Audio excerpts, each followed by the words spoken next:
За ямар ч байсан ерөнхий сайд засгийн газартаа олж байгаа шиг байна. Тэгээд за ямар ч сайн тал руугаа явж байгаа гэж ойлгож байна. За манай ерөнхий сайд маань энэ давхрынхаа зургаа үлгүүлэх болчих гэж байна. Баян-Хонгор аймгаас бас анхны ерөнхий сайд гарч ирж байна. Энд бол одоо бас бүгдөө хүчин зүтгэлээ. Тийм.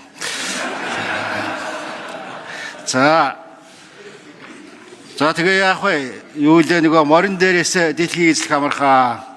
Мориноос буугаад дэлхийг төхнүүлэх гэцүү гэж байгаа. Одоо яг энэ юм чи эхэлж байна л да. За ер нь яг ямар засгийн газар хүлээж авч байгаа? Ямар Монгол улсыг хүлээж авч байна? Ерөнхий сайд өнөөдөр. За яагаад дангаараа засгийн газраа байгуулсангүй? Та нар чинь 68-ын судалтай намш штэ.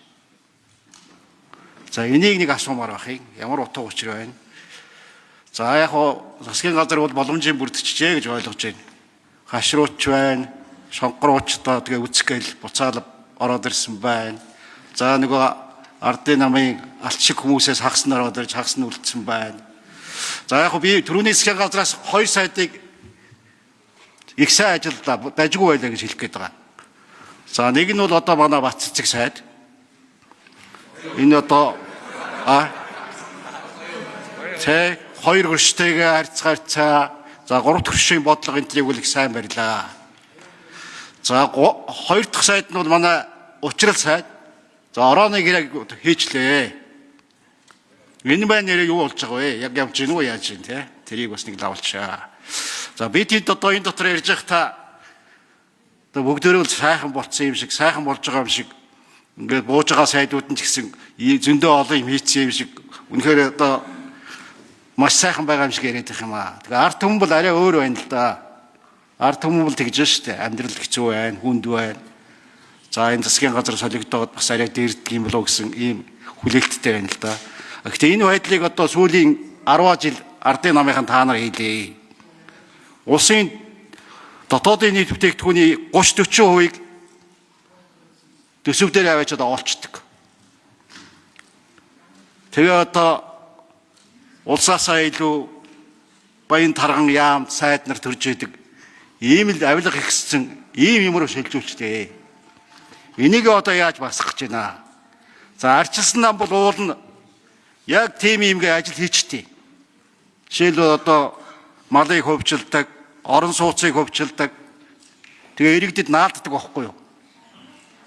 За таны засгийн газар одоо яг юу хийх вэ?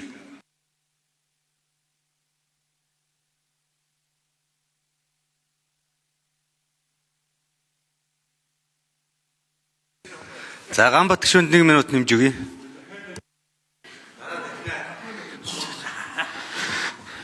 За иймэрхүү ажлууд байна. Давтар их нэмэгдэж байна. Амьдрах туйлын хүнд байна. Одоо энэ эрчим хүчин дээр онц байдал зарлаа. Тэгэхгүй бол одоо цаашдаа яах вэ? Үний нэмсэн. Ямар ч тийм баталгаатай найдвартай их усэр ард түмэн эрчим хүчээр хангагдаж чадахгүй байна. Энийгээ шийдээ. Ер нь бол нөгөө Ленин багш хэлжсэн шүү дээ коммунистууд. Захиргаан жуулчид дээр зүйл засгийн нэмбэл коммунизм социализмд болно гэжсэн. Одоо энэ захиргаан жуулчид дээрээ шүүх засаглаа сайжруулчвал арай дээрднэ. Тэгээ засаг одоо орох их юмд ороод авах шаардлагагүй. Аль болохоор бага юмд оролцчихээж хувийн гөвшил, хувийн өмчийг одоо сайн явуулмаар байна. Өөрсдөр нь хийх ажлыг хийлгмээр байна. Саад болмооргүй байна. Байнга л одоо хувийн гүшлээ дээрлэхэд оромжилж явах юм аа. Өмнө тэгдэгэл байна.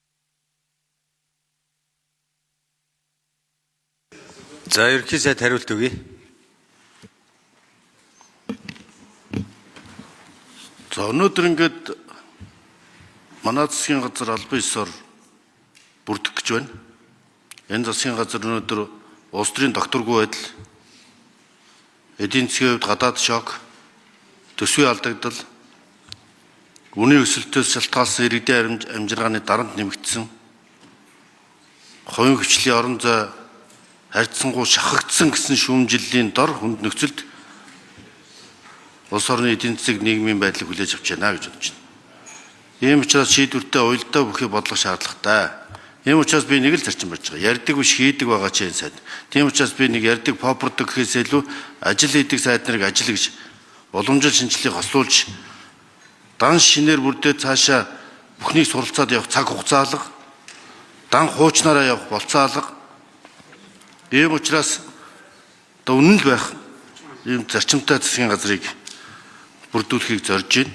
Ажил хийдэг байх, хамгийн гол нь ажлын үр дүн байх, хувийн хвшлээ дэмждэг таны санал санаачлагууд дээр тулгуурласан энэ зах зээлийн нийгэм, ардчиллийн үнд зүйл тулгуурласан ийм л засгийн газар байхыг үзэж байна. Янз бүрийн шошго наагаал гой нэр гой PR-ийн үгээр би ярмааргүй. Одоо үр дүн гарахгүй бол бидэнд үнэхээр эдийн засгийн байдал маань ямар хүнд байгааг муу хөлбөрөөр 3.2 их найд одоо суур хөлбөрөөр 2.3 их найдын алдагдaltaй төсөв ханшийн дарамт валютын нөөцийн цэвэр нөөц гасах 1.8 тэрбум доллартай яг өнөөгийн нөхцөл байдал Монгол Ардын намд ангаараа засгаа байгуулах боломж байсан.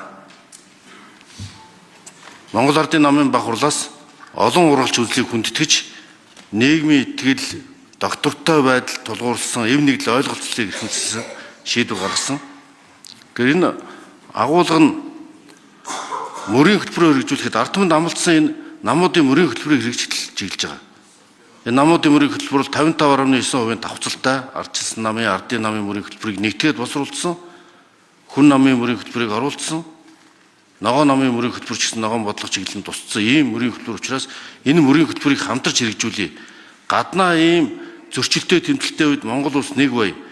Эрэг сөрөг хүчин ч гэсэн болохгүйг шүүмжилдэг, болдгийг дэмждэг ийм парламентын соёлоо хүндэтгий. Ийм зорилгоор бид илүү хариуцлагатай, илүү өргөн суурьтай, доктортой засаглалыг бүрдүүлэх зорилгоор л бусад намуудтайгаа хамтарч өнөөдрийн засгийн газрыг бүрдүүлэх санал гаргаж хамтарч ажиллаж байна. Өргөн суурьтай, ойлголцтой засаг байгуулах нь доктортой байдал, легитим байдлыг хангах суурь сонголт болно гэж үзэж байна. Тэгээ манай Таштамдгийн Гамбат гишүүн маань бас харьцангуй чөлөөт үзэлтэй эдийн засгийн либералчил, хувийн хвшлийг дэмжих бодлого дээр тууштай явдаг хүний хувьд одоо бас энэ төрийн эмчийн компаниудын менежментийн засаглалыг сайжруулах, хувьчлал, төрийн зарим чигүүргийг хувийн хвшил шилжүүлэх гээд тодорхой асуудлуудаар авилгалын суур үндсийг одоо арилгаж чиглэгдсэн энэ асуудлуудаар бас санаачлагтай хамтарч ажиллахыг урьж байна. Заавал засагт орохоор бол хамтардсан биш. Монгол улсын эрх ашигын төлөө Монгол улсынхаа төлөө тангар өргөсөн гишүүн бүр хамтарч ажиллах ёстой гэж. Харин бурууг нь бол шүүмжил засаж явах ёстой. Энэ бол манай парламентын арчлалын суурь зарчим гэж ойлгож байна. Таныг одоо ингэж дэмжиж ажиллаж байгаа талархаж байна.